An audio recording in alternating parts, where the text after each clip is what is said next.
안녕하세요. 더 딥다이브입니다. 오늘은 특별히 신학을 공부하시는 청취자 여러분과 함께 역사적인 개혁주의 신앙 고백들 속으로 깊이 들어가 보려고 합니다.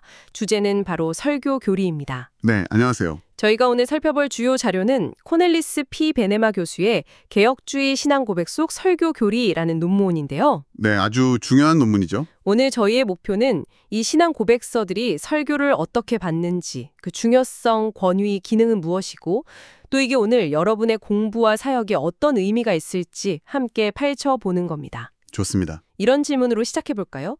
왜 종교개혁가들은 그렇게 설교를 중요하게 생각했을까요? 라트비아 리가 대성당 가보면 거대한 강대상이 딱 중앙에 있잖아요. 맞아요. 아주 상징적이죠. 중세교회의 재단 중심과는 완전히 다른 모습인데 왜 이런 변화가 필요했을까요? 그게 정말 핵심적인 질문인데요. 개혁주의 전통에서 신앙 고백서는 그냥 과거 문서가 아니거든요. 네, 교회가 성경을 어떻게 이해하고 믿는지를 공동체가 함께 고백하고 확인하는 살아있는 기준 같은 거죠. 베네마 교수가 말했듯이 이게 성경의 내용을 반복 요약한다는 의미에서 레페티티오 사크레 스크립투라. 그러니까 성경의 반복이라는 권위를 가져요. 성경의 반복이요? 그냥 박물관 유물이 아니군요. 그렇죠. 지금 우리의 신앙과 교회를 규정하는 중요한 문서인 셈입니다. 그렇군요. 그럼 이 신앙 고백서들이 공통적으로 설교에 대해 강조하는 핵심, 그게 뭘까요? 핵심은 이겁니다. 설교가 물론 성경에 충실하고 성령의 능력 안에서 선포될 때요. 그때는 단순한 말이 아니라 하나님께서 우리에게 은혜를 주시는 가장 중요한 통로, 즉 은혜의 방편이라는 거예요. 은혜의 방편이요? 네, 더 나아가서 교회의 생존, 또 신자의 구원과 성장에 없어서는 안 될 필수 요소이고 심지어 신적 권위까지 지닌다고 봤어요. 신적 권위라. 와, 굉장히 강력한데요. 이게 중세 카톨릭 예배랑은 어떻게 다른 건가요? 네, 바로 그게 중요한 포인트입니다. 중세 후기 카톨릭 예배는 미사, 그러니까 성찬 중심의 제단, 얼터에 초점이 맞춰져 있었잖아요. 네, 그렇죠. 그런데 종교개혁, 특히 개혁주의 전통은 강단, 펄핏, 즉 말씀 선포를 예배의 중심으로 다시 가져온 거죠. 아까 말씀하신 리가 대성당의 그 강대상이 바로 그 증거고요. 아하. 근데 흥미로운 건 오늘날에는 이런 개혁주의의 확신이 좀 도전을 받고 있다는 점이에요. 어떤 도전인가요? 예를 들면 모든 사람은 평등하다. 이런 생각 속에서 안수받은 목사의 설교에 특별한 권위를 두는 걸 좀 불편해한다든지. 네, 그럴 수 있겠네요. 아니면 드라마나 음악 같은 다른 소통 방식이 설교보다 더 효과적인 거 아니냐. 이런 주장들도 있고요. 베네마 교수도 이런 현대적인 상황 속에서 개혁주의 설교관을 다시 잘 살펴봐야 한다고 지적하죠. 현대적인 도전까지 생각하니 이 주제가 더 와닿네요. 자, 그럼 이제 본격적으로 주요 신앙 고백서들을 하나씩 좀 들여다보겠습니다. 연대 순으로 따라가 보죠. 16세기 중반, 1559년 프랑스 신앙 고백서, 갈리아 신앙 고백서부터 시작할까요? 네, 좋습니다. 갈리아 신앙 고백서는 개혁 신앙이 이제 막 체계화되던 시기에 나왔고요. 칼뱅과 그의 제자 샹듀에가 초안 작업에 아주 깊이 관여했습니다. 당시 프랑스 개혁교회의 정체성을 분명히 하려던 중요한 문서였죠. 이 고백서에서는 설교에 대해 뭐라고 강조하고 있습니까? 아주 분명하게 말합니다. 우리가 그리스도의 은혜를 누리는 길은 오직 복음을 통해서다. 오직. 꼬빨 레번질. 이렇게요. 오직 복음으로만. 네. 그래서 교회에는 반드시 말씀을 가르치는 목사들이 필요하고 이들이 합당하게 부름받아서 신실하게 직무를 수행할 때 Nous appelés et exerce fidèlement leur office. 우리는 그들을 존경하고 잘 들어야 한다고 강조해요. 존경하고 경청해야 한다. 네. 물론 하나님이 이런 방식에 꼭 얽매이시는 분은 아니지만 이런 질서와 통제, 수텔르 브리르를 통해서 우리를 다스리시길 기뻐하신다는 거죠. 여기서 통제라는 말이 좀 재밌네요. 어떤 의미인가요? 그건 당시 목회직분이나 설교, 성례 이런 것들을 아예 무시하거나 필요 없다고 주장했던 사람들이 있었거든요.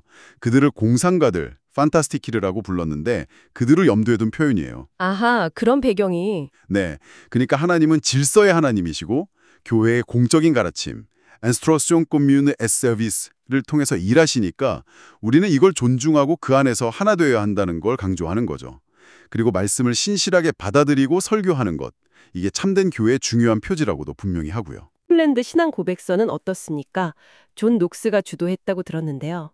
네, 맞아요. 스코틀랜드 신앙 고백서는 영국 땅에서 나온 최초의 개혁주의 신앙 표현이라 역사적으로 중요합니다. 그리고 여기서는 설교의 중요성이 더 확 드러나요. 더 드러난다고요? 어떻게 다른가요? 18장을 보면 참된 교회를 알아보는 세 가지 표지를 말하는데요. 그 첫 번째 표지로 하나님의 말씀에 참된 설교를 딱 꼽습니다. 첫 번째 표지가 설교군요. 네, 베네마 교수 해석처럼 이건 사실상 하나님의 말씀이 올바로 설교되는 곳에 참 교회가 있다. 우비 바르봄 데이 프레디카틀 이비 에클레시아. 이 원리를 아주 강하게 보여주는 거죠. 와, 성례는 말씀과 약속의 근거에서 두 번째 표지로, 권징이 세 번째 표지로 나오고요. 그러니까 교회의 정체성 자체가 설교에 달려있다고 봐도 될 정도예요. 말씀 선포를 교회의 가장 중요한 표지로 삼았다니 정말 인상 깊습니다. 자, 그럼 1년 뒤 1561년에 나온 벨직 신앙 고백서로 가보죠. 이건 네덜란드 개혁교회에 중요하다고 하셨죠. 네, 맞습니다. 귀도 드 브레가 작성했고요. 갈리아 신앙 고백서 영향을 받긴 했지만 또 독자적인 특징도 있어요. 특히 네덜란드, 벨기에 같이 저지대 국가들의 개혁교회 형성에 아주 결정적인 역할을 했습니다. 이 고백서 역시 설교를 아주 중요하게 다룹니다. 여기서는 어떤 점을 강조하나요? 먼저 교회를 구원받은 자들의 거룩한 모임이며 교회 밖에는 구원이 없다. 레썸블레데 서베 에킬니아 뻥테설리오 오르델 고 고백해요. 교회 밖에는 구원이 없다. 네, 이건 고대 교회의 가르침인 엑스트라 에클레시암 눌라 살루스와 교회를 신자들의 어머니 마테 피델리움으로 보는 개념을 이어받는 거예요. 그리고 이 교회의 첫 번째 표지가 바로 복음의 순수한 설교, 라퓨 프레디카시옹 데 레반젤이라고 다시 한번 확인합니다. 스코틀랜드처럼 여기도 설교가 첫 번째 표지군요. 벨직만의 좀 독특한 강조점 같은 것도 있나요? 네, 있어요. 벨직 신앙 고백서는 설교의 직무적 성격을 특히 강조해요. 직무적 성격이요? 네, 그리스도께서 교회를 다스리시는 방식이 그분이 말씀 안에서 정해신 영적 정치 또는 질서, 라폴리스 스피리추엘레라는 거예요. 이를 위해 목사, 장로, 집사라는 직분을 세우셨다는 거죠. 아, 직분자들을 통해서요. 그렇죠. 특히 목사는 그리스도의 이름과 권위를 가지고 말씀을 선포하고 성례를 집행하는 역할을 한다고 봐요.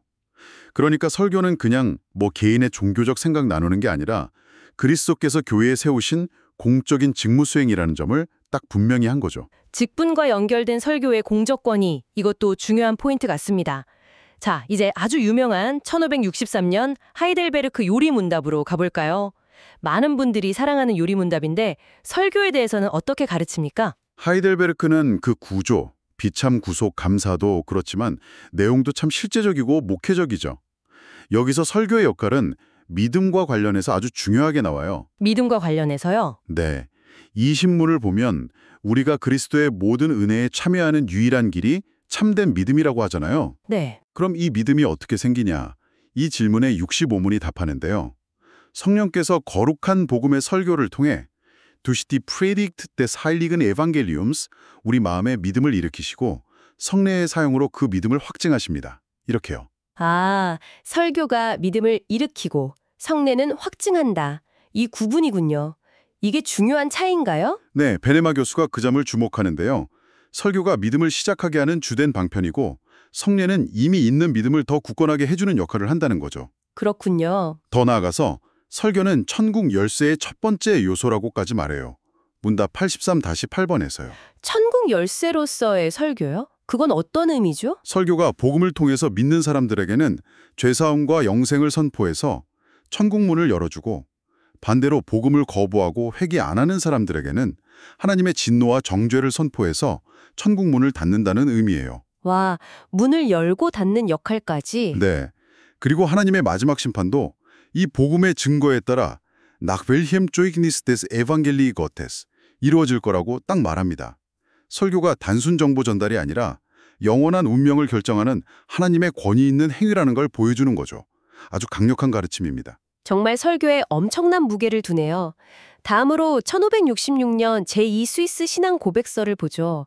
불링거가 작성했고 다른 고백서보다 좀 신학 논문 같다고 하셨는데 설교에 대해서는 어떤 점이 특징인가요? 제2 스위스 신앙 고백서에는 설교 교리에 대해 아마 가장 유명하고 어쩌면 가장 강력한 선언이 담겨 있을 겁니다. 제1장에서 이렇게 선언해요. 하나님의 말씀의 설교는 하나님의 말씀이다. 설교가 곧 하나님의 말씀이다? 와, 이거 정말 대담한데요. 이걸 어떻게 받아들여야 하죠? 혹시 설교자의 말을 성경이랑 똑같이 여기는 위험은 없을까요? 바로 그 지점이 중요합니다. 이 강력한 선언에는 아주 중요한 두 가지 조건이 따라붙어요. 조건이요? 네. 첫째는 설교는 그것이 성경 말씀을 충실하게 해석하고 적용하는 한에서만 하나님의 말씀으로서 권위를 갖는다는 거예요. 아, 충실하게 해석하고 적용할 때만. 그렇죠. 즉, 설교 자체는 언제나 성경이라는 최종 기준 아래 있다는 거죠. 서브노머티브. 설교자의 카리스마나 말이 유창한지가 아니라 내용이 성경적으로 충실한지가 그 설교가 하나님의 말씀으로 기능하는지를 결정한다는 겁니다. 이게 칼바르트의 삼중적 말씀 형태와는 구별되는 개혁주의의 고전적인 입장이에요. 설교가 성경과 동등한 계시가 아니라 성경에 근거할 때 하나님의 음성을 전달하는 통로가 된다는 의미죠. 첫 번째 조건은 성경에 대한 충실성이군요. 그럼 두 번째 조건은 뭔가요? 둘째는 설교가 실제로 듣는 사람에게 효과를 내서 믿음을 일으키고 구원에 이르게 하려면 반드시 성령의 내적 조명, 인터나 스피리투스 일루미나시오네가 함께 해야 한다는 겁니다. 성령의 내적 조명이요? 네. 하나님은 물론 외적인 설교 없이도 일하실 수 있는 주권적인 분이시지만 그분이 통상적으로 쓰시는 방법, 유리스키타 라치오는 바로 이 외적인 말씀 선포와 내적인 성령의 역사를 함께 사용하시는 거라는 거죠. 여기서 성경 기록에 주어진 영감, 인스피레이션과 말씀을 깨닫게 하시는 성령의 조명, 일루미네이션을 신학적으로 구분하는 게 중요합니다. 말씀 자체의 충실성, 그리고 듣는 이에게 역사하시는 성령의 조명, 이 두 가지가 꼭 같이 가야 한다는 거군요. 이 고백서에서 천국 열쇠나 믿음에 대해 또 다른 강조점이 있을까요? 네, 있습니다. 천국 열쇠에 대해 말하면서 합법적으로 부름받은 사역자들이 복음을 선포할 때, 즉 가르치고 권면하고 위로하고 책망하고 또 권징을 시행할 때 바로 이 열쇠를 사용한다고 설명해요. 제14장. 네. 특히 설교를 통해서 죄사함을 선포하는 일종의 목회적 사죄 선언, 이비타 레콘실리안트 데오. 그러니까 설교자가 말씀을 통해 사람들을 하나님과 화해시킨다는 의미의 권한을 인정하는 듯한 표현이 나와요. 목회적 사죄 선언이요? 네, 베네마 교수는 이 부분이 오늘날 일부 개혁주의자들에게는 좀 생소하거나 불편하게 들릴 수도 있다고 지적하더군요. 그럴 수도 있겠네요. 그리고 믿음은 성령께서 복음 설교와 더불어 기도를 통해 주신다고 언급해서 메디안테 프레디카천의 에반겔리, 앳 오라시오네 피델리, 그러니까 기도의 중요성도 함께 강조합니다. 목회적 사죄 선언, 기도의 역할, 더 생각해볼 지점들이 많네요. 자, 이제 17세기로 넘어가서 알미니우스주의 논쟁의 결과물이죠. 1618년 19년 도르트 신조를 보겠습니다.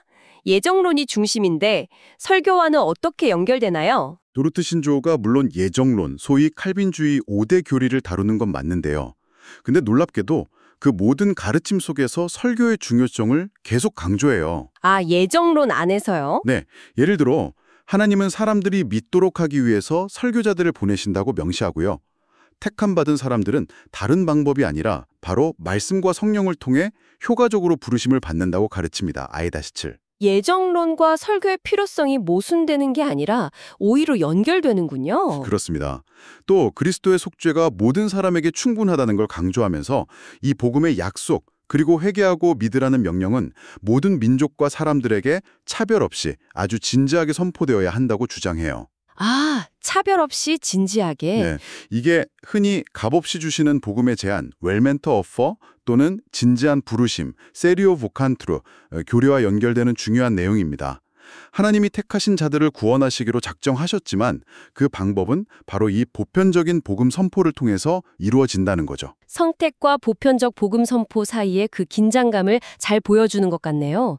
중생이나 성도의 견인 같은 다른 교리들과는 어떻게 연결되나요? 제34 주요 항목이 죄인의 중생 방식을 다루는데요. 여기서도 구원은 오직 화해의 직분, 즉 복음 설교를 통해서만 주어진다고 강조합니다. 설교를 통해서만요? 네, 외적인 복음 선포와 성령의 대적인 중생 역사를 구분은 하지만 이 둘을 절대 분리하지 않고 아주 긴밀하게 연결해요. IB-11. 하나님은 중생의 씨앗인 복음을 사용해서 일하시니까 하나님의 주권적인 역사와 그분이 쓰시는 은혜의 방편, 즉 설교를 나누어 생각하면 안 된다고 못을 박죠. 아, 그렇군요. 이건 중생이 즉각적이냐 아니면 설교 같은 매개를 통해 일어나냐 하는 오랜 신학 논쟁과도 관련이 깊습니다. 그리고 성도의 견인, 끝까지 믿음 지키는 것도요.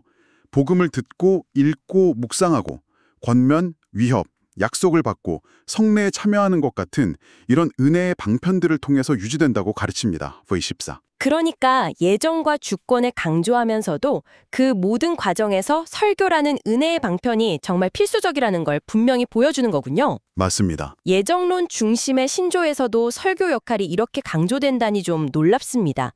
자, 마지막으로 개혁주의 신학의 정수라고 불리는 웨스트민스터 표준문서를 살펴보겠습니다.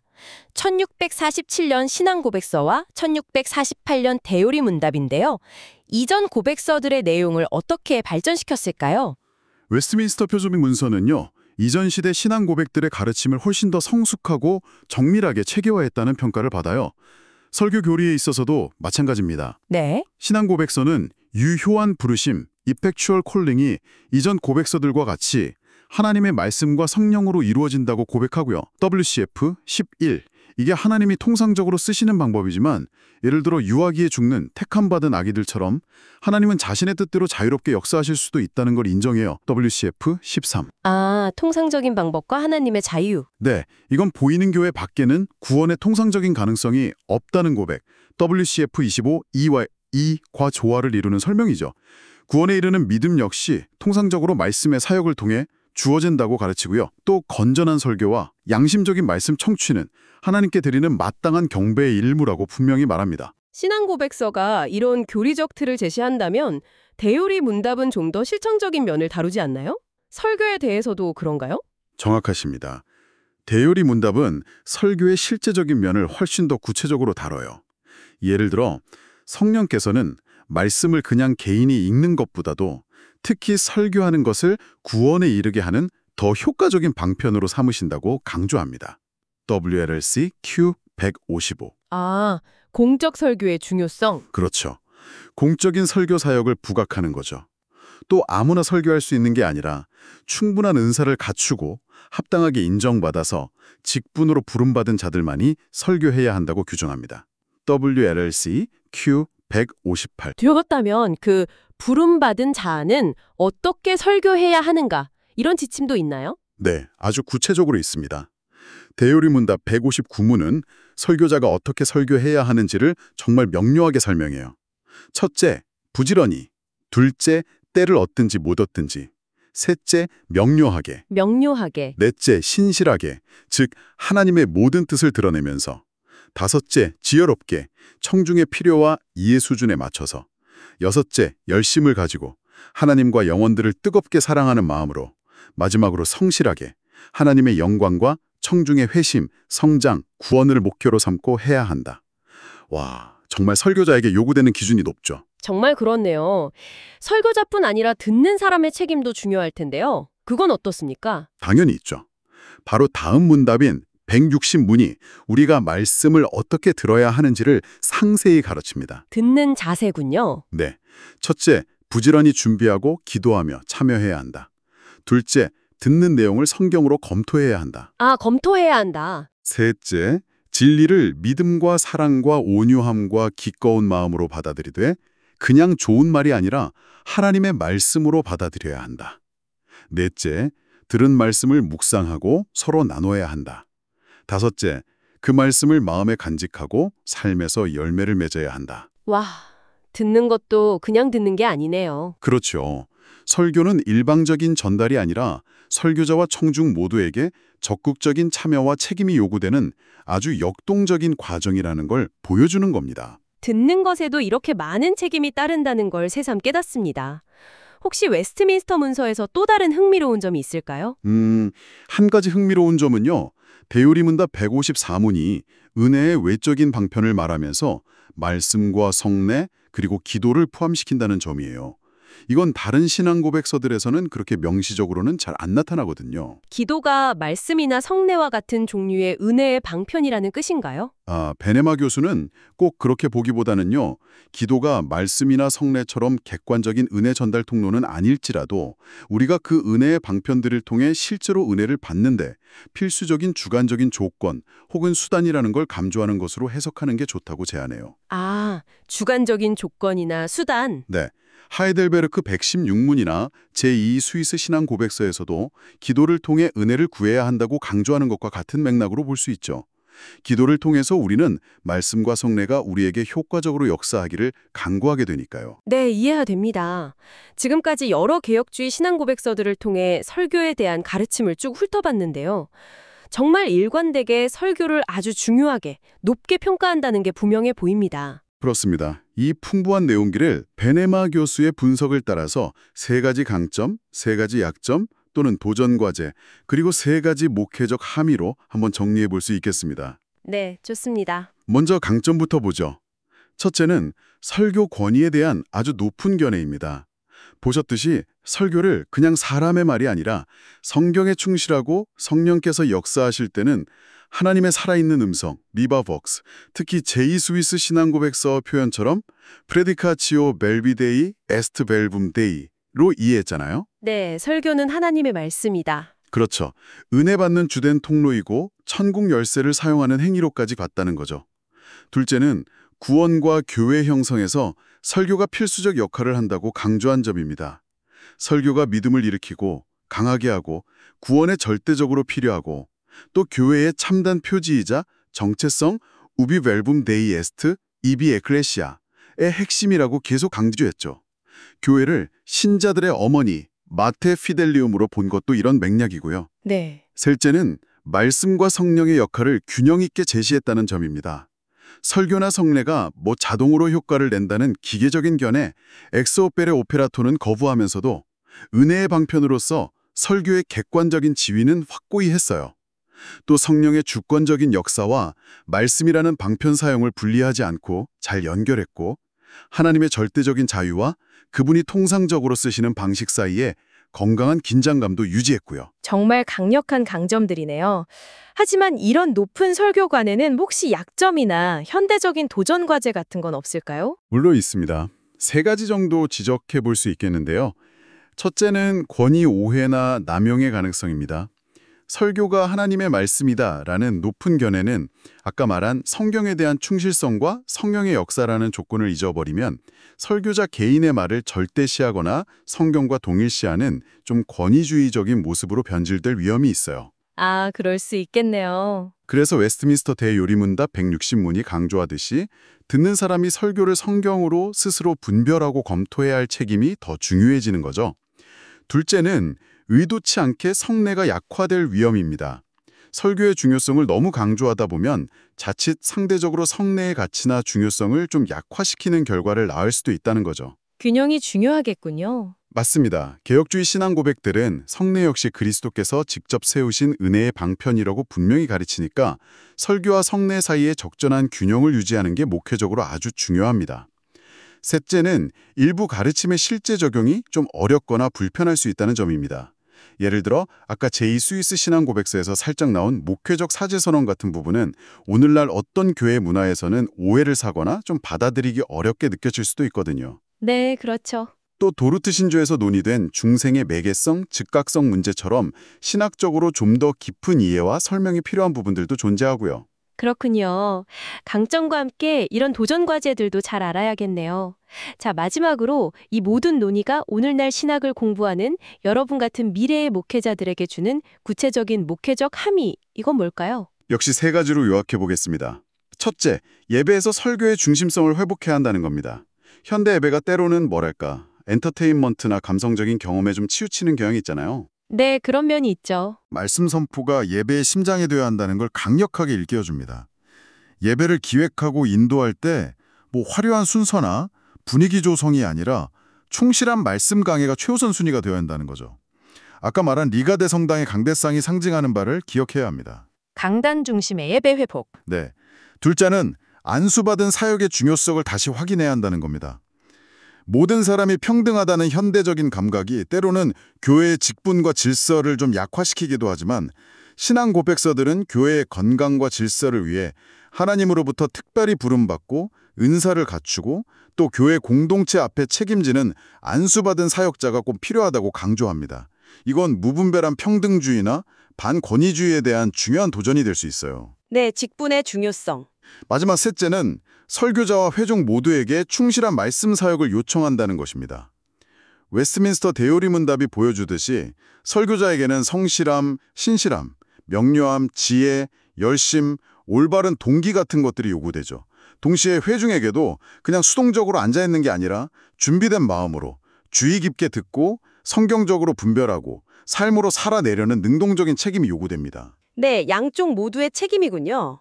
그렇죠. 결국 신앙 고백서들이 제시하는 이 높고 진지한 설교관을 오늘날 우리의 교회와 강단 그리고 우리 총중석에서 다시 회복하고 실천하려는 노력이 정말 필요합니다. 오늘 우리는 개혁주의 신앙 고백이라는 이 풍부한 유산을 통해서 설교가 단순한 인간의 활동이 아니라 성경에 깊이 뿌리 내리고 성령의 능력을 의지할 때 하나님께서 당신의 백성에게 생명과 구원을 말씀하시는 얼마나 중요하고 강력한 통로인지를 다시 한번 확인했습니다. 네. 신학생인 청취자 여러분께 마지막으로 이 질문을 좀 드리고 싶습니다. 설교를 이처럼 하나님의 살아있는 음성으로 여기는 이 높은 관점, 이게 앞으로 매주 강단에 서서 말씀을 선포하거나 혹은 회중석에서 말씀을 듣게 될 청취자 여러분 각자의 자세에 어떤 도전을 혹은 어떤 확신을 주십니까?